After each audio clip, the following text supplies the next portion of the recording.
ఓం నమః శివాయ. ఓం నమో నారాయణాయ. ఓం శ్రీ స్వర్ణాకర్షణ కాల భైరవాయ నమో నమః. ఓం శ్రీ నరదృష్టి నివారణ కాల భైరవాయ నమో నమః. ఓం గణానాం త్వా గణపతిగం అవామహే కవిం కవేనాపవస్రవస్తవం జ్యేష్ఠరాజం బ్రహ్మణస్వత ఆన శృణ్వన్నోతభిస్సీదసాదనగం శ్రీమహాగణాధిపతయే నమః.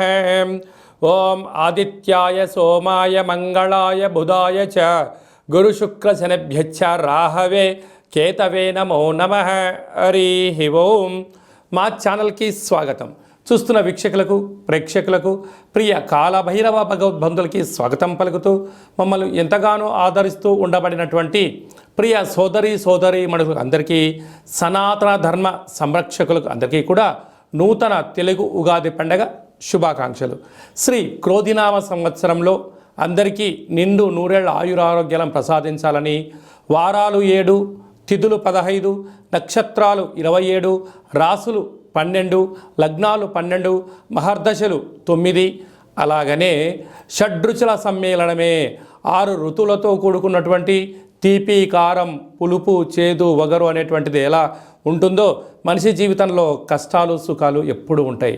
కనుక ఈ 360 రోజులు ఈ క్రోధినామ సంవత్సరంలో 30 సంవత్సరాల తర్వాత శని భగవానుడు తన సొంత గృహంలో ఉండగా వచ్చినటువంటి క్రోధినామ సంవత్సరం కావడం వలన అందరికీ నిండు నూరేళ్ల ఆయురారోగ్యాలని, విద్య, ఉద్యోగ, వ్యాపార, రాజకీయ, సేవారంగ కార్యక్రమంలో అన్నింటా విజయం సాధించాలని కోరుకుంటూ ఈ సంవత్సరంలో అందరికీ తెలుగు ఉగాది పండుగ శుభాకాంక్షలు.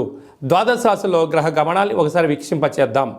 మేషరాశిలో గురు సంచార స్థితి, కన్యరాశిలో కేతు భగవాను సంచార స్థితి, కుంభరాశిలో శనిచర స్వామివారు స్వక్షేత్ర సంచార స్థితి, మీనరాశిలో రాహు సంచార స్థితితో ద్వాదశ రాశిలో గ్రహ గమనాలు ఈ విధంగా ఉన్నాయి.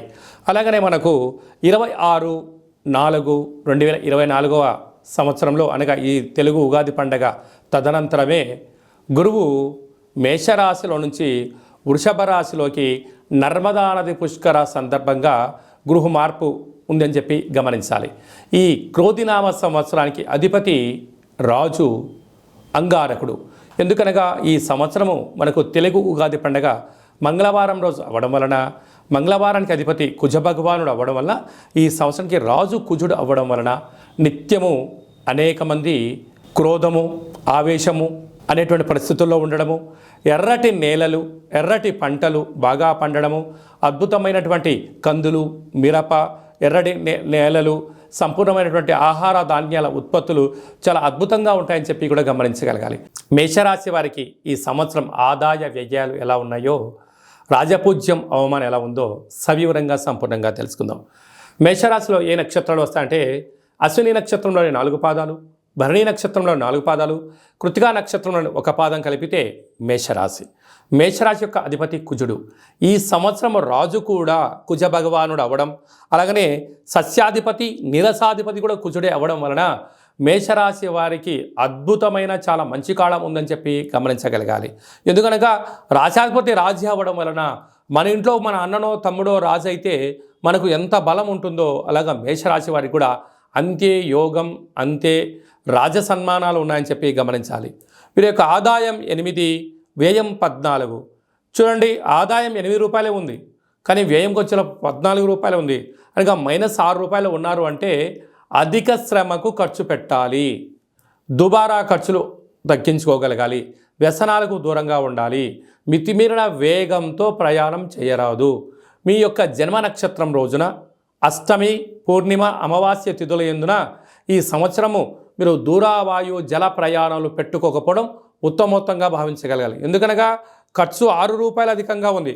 6 అనేటువంటి రుణము, రోగము, శత్రుస్థానాన్ని సూచించేటువంటి పరిస్థితి ఉంటుంది. కనుక ఇక సంపాదన పైన వచ్చేటువంటి దానిలో అధికమైనటువంటి ఖర్చులు, గొడవలు, పోలీస్ స్టేషన్లు, కోర్టు కేసులు, ఆరోగ్యము, వాహన ప్రమాదాలు పంచి ఉన్నాయి.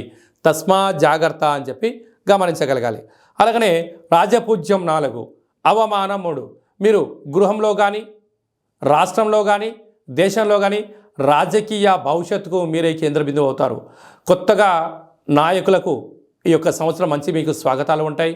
విద్యార్థులకు, ఉద్యోగస్తులకు, వ్యాపారస్తులకు ధర్మ మార్గంగా, న్యాయ మార్గంగా ఉండబడిన వారికి సమాజం ఎప్పుడు వెనక నిలబడి వారి విజయకేతనం మీ సొంతం అవుతుందని చెప్పి గమనించాలి. మనం కందాయి ఫలితాన్ని మనం ఒకసారి చూసుకున్నట్లయితే అశ్విని నక్షత్రం వారికి డిసెంబర్ నుండి మార్చి ఉగాది పండగ వరకు ఆరోగ్య పరిస్థితి అనుకూలంగా లేదు కనుక ఆరోగ్యపైన దృష్టి సాధించాలి. భరణి నక్షత్ర జాతకులు ఎప్పుడు అప్రమత్తంగా ఉండడం వలన ఆరోగ్యాన్ని కాపాడుకునే విషయంలో విజయం మీ సొంతమవుతుంది. కృతికా నక్షత్ర జాతకులకు ఉగాది పండగ నుంచి డిసెంబర్ వరకు 2 సున్నాల కారణం చేత వాహన ప్రమాదాలు, అనారోగ్యము, సర్జరీ లాంటివి జరగడానికి అవకాశాలు ఉన్నాయి. కనుక ఏదైనా కొద్దిపాటి అనారోగ్యం వచ్చినప్పుడు దాన్ని త్వరితగతిన చూపించుకోగలిగినట్లయితే పెద్ద పెద్ద సర్జరీలు, ఆపరేషన్లు, ప్రమాదాలు జరగవని చెప్పి గమనించగలగాలి. అదే కాకుండా వీరికి సస్యాధిపతి, నీరసాధిపతి అవ్వడం వలన రాజకీయవేత్తలకు, వ్యాపారవేత్తలకు, వస్త్ర వ్యాపారాలు, సాఫ్ట్వేర్, హార్డ్వేర్ ఉద్యోగస్తులకు, అలాగనే ఎక్స్పోర్ట్స్, ఇంపోర్ట్స్ బిజినెస్ చేసేటువంటి వారందరికీ కూడా ఈ సంవత్సరం యోగదాయకమే ఉంది. కనుక మనము ఈ ఒక్కొక్క నెలలో ఒక్కొక్క కాలభైరవుడు ఉంటాడు కనుక కాలాన్ని శాసింపజేసే శక్తి కాలభైరవుడికి ఉంటుంది. కనుక రుణ విమోచన కాళభైరవ స్వామివారిని స్మరించడం, ధ్యానించడం వల్ల మీకు యోగం కలుగుతుందని చెప్పి గమనించాలి.